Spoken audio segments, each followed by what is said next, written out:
Inilah pelaku 363 pembobolan ruko di daerah Bangau pada tanggal 6 Februari 2021. Jadi belum 1x24 jam sudah berhasil ditangkap. Berikut barang bukti laptop yang diambil pelaku. Jadi pelaku ini terekam CCTV. Siapa nama? Siapa? Tommy alias Ape. Siapa nama? Pawan. Jam berapa semalam, Tom? Jam 11. Uang berapa kamu? Hah? Uang 2. Pakai apa ke sana? Motor. Itu motor Beat itu ya?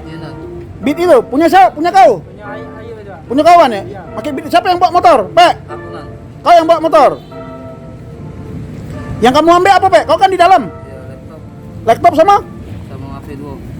Laptop sama? HP2 salon. HP2 sama salon. Kau bobol ruko itu pakai apa? Kok Bukan nih kawat. pakai kawat sama apa? Kunci L. Gembok, berapa gembok itu? Sikok gembok di mana? Berapa detik kau bisa buka gembok itu? Cepatnya itu lihat dari CCTV itu. Cepetan emang. Berapa detik? 2 detik kan. Hah? 2 detik kan. 2 detik bisa kau buka. Oke. Ini Wawan nunggu di mana, Wan? Di depan, Nak. Nunggu? Di depan. Di depan ruko itu. Ya. Yang masuk kau, Pel? Iya, Nak.